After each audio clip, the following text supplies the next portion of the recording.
না, আশা করি আপনারা সবাই ভালো আছেন। তো অনেকদিন ধরেই ভিডিও দিতে পারিনি নানান কারণে। আমিও একটু অসুস্থতার জন্য। তো বন্ধুরা সবাই পাশে থাকবেন। তো আজকে যে কারণে ভিডিওটা করছি, আমি আপনাদেরকে বলবো যে আধ্যাত্মিক জার্নির সম্পর্কে কিছু কথা। তো বন্ধুরা, আপনারা অনেকেই আপনাদের মনের মধ্যে এই প্রশ্নটা সবসময়ই জাগে যে ইউনিয়ন কিভাবে সম্ভব? আধ্যাত্মিক জার্নি বা আমরা এত ইনার ওয়ার্ক করছি, আমাদের কেন রিউনিয়ন বা ইউনিয়ন হচ্ছে না? তো বন্ধুরা, সেই বিষয়ে আমি ২-৪টে কথা বলবো। আর যদি আমার ভিডিও আপনাদের ভালো লেগে থাকে অবশ্যই এই চ্যানেলটিকে সাবস্ক্রাইব করবেন।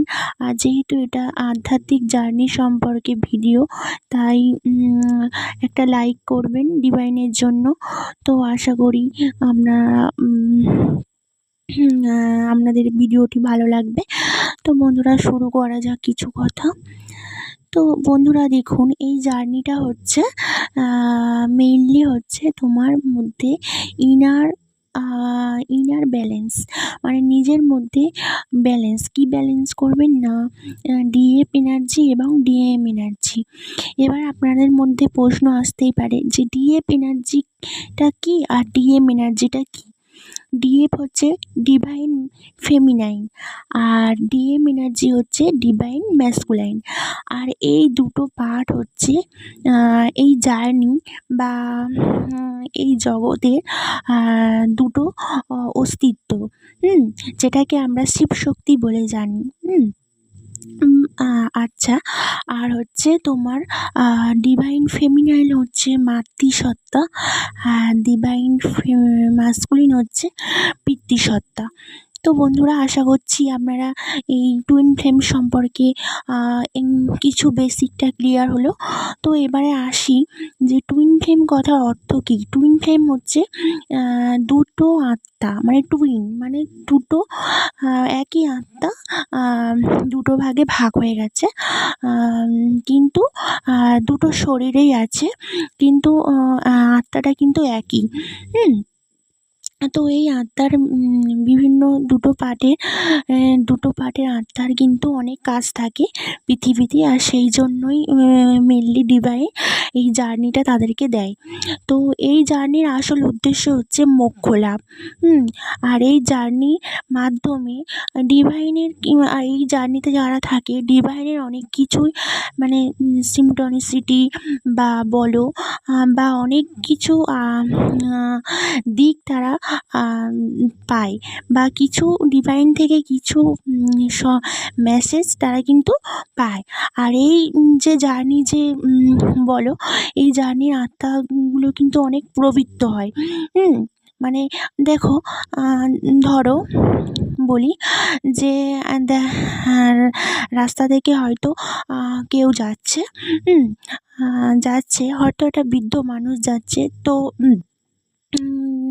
সবাই কিন্তু আমরা দেখি যে খাবার খাচ্ছে বা অনেকে নষ্ট করছে, অনেকে কিন্তু অনেকে সোনার গহনা কিনছে বা কিছু অর্থ নিয়ে। কিন্তু দেখো, রাস্তা দিয়ে যে যাচ্ছে যে মানে অন্ধ মানুষটা, এবং তার হাতে একটা বাটি, কিন্তু অনেকে সে সাহায্য চাইছে, কিন্তু অনেকে থাকতেও কিন্তু তাকে সহায়তা করে না। কিন্তু দেখবে যে রাস্তা দিয়ে একটা কিছু মানুষ সেই মানুষটাকে সহায়তা করছে।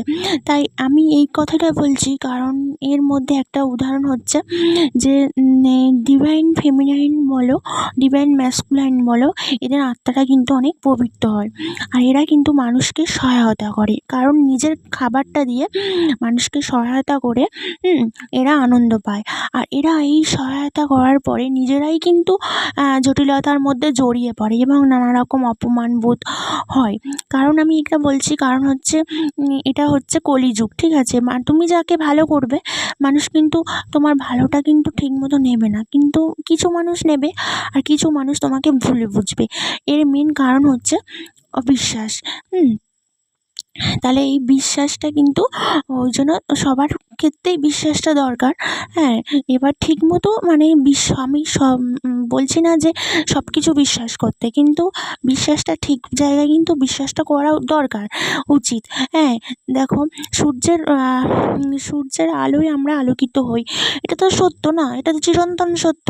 তাই এটাকে আমাদের বিশ্বাস করতে হবে। কোনো ইগোতে এটা আমি উদাহরণ দিলাম। কোনো ইগো রেখে বলা যাবে না, না আমি এটা বিশ্বাস করি না। তাই তাহলে প্রাকৃতিক নিয়ম কিন্তু কেউ কখনো মানে কেউ কখনো বিশ্বাস বা অবিশ্বাস করে থাকতে পারে না। এটাই হচ্ছে কথা। তো বন্ধুরা, মূলত এই দুটো শক্তিকে বলা হয় শিবশক্তি। মানে প্রকৃতির সঙ্গে পুরুষ, মানে একটা শিবশক্তির একটা ইউনিয়নের ব্যাপার। তো বন্ধুরা, এই ইউনিয়ন হতে গেলে আগে কিন্তু তোমার ঈশ্বরের যে তোমাকে এই জার্নিটা দিয়েছে, তার সাথে কিন্তু তোমার ইউনিয়নটা প্রয়োজন। হ্যাঁ, অনেকেই বলে যে আমি এত ইনার ওয়ার্ক করছি কিন্তু আমার ডিএমকে দেখতে পাচ্ছি না, বা ডিএমকে তোমার জানা উচিত যে তোমার জার্নিটা কে দিয়েছে। ধরো এই সৃষ্টির হচ্ছে রক্ষাকর্তা, পালনকর্তা কে? স্বয়ং ঈশ্বর ভগবান, যিনি এই পৃথিবীকে, এত মানুষকে, এত প্রাণকে রক্ষা করছে। তাহলে তোমাকে তাকে আগে বিশ্বাস করতে হবে, তার কাছে তার কাছাকাছি আসতে হবে, ভক্তি করতে হবে। তবেই তো তুমি কাউকে পাবে। তুমি কার জন্য? একটা নির্দিষ্ট মানুষের জন্য তো তুমি তোমার কাঁদতে পারো না। কারণ হচ্ছে ওই নির্দিষ্ট মানুষটার পালনকর্তা হচ্ছে তিনি। তাহলে তোমার বোঝা উচিত যে তোমাকে জানিয়ে দিয়েছে তার সঙ্গে তোমার সম্পর্ক কিন্তু আগে ভালো করতে হবে। তাহলে আমাদের কি করা উচিত? ঈশ্বরের সঙ্গে সম্পর্ক ভালো রাখা উচিত। আর এটা তোমরা নিশ্চয়ই জানো, ঈশ্বরকে থেকে বা ঈশ্বরের থেকে যাকে বেশি তোমরা ভালোবাসবে তাকে কিন্তু ঈশ্বর তোমাকে কোনো দিনও উপহার দেবে না। তো বন্ধুরা, তোমরা নিজেদের উন্নতির জন্য ইনার ওয়ার্ক করো। হ্যাঁ, নিজেদের মধ্যে উন্নতি করো এবং জগতে যারা অসহায় মানুষ তাদের পাশে দাঁড়াও, এবং তাদের জন্য দেখো, আমরা দেখি যে অনেকেই কী করে, মানে অনেক ভাত নষ্ট করে, মুড়ি নষ্ট করছে, কিন্তু সামনে যদি দুটো পাখি আসে তাদের মুখে ছড়িয়ে দেয় না। হ্যাঁ, তাহলে এবং একদিন হয়তো তারা অনেক কিছু খাচ্ছে কিন্তু পাশ থেকে একটা বাচ্চা ছেলে না খেয়ে যাচ্ছে, তাকে একটা বিস্কুট কিনে দেয় না।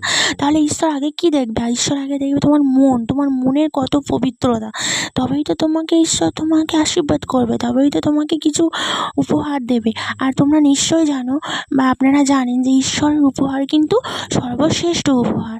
তাই আপনারা সবাই ভালো থাকবেন আর মন দিয়ে ইনার ওয়ার্ক করবেন আর সবাইকে ভালো রাখবেন, এই আশা করছি।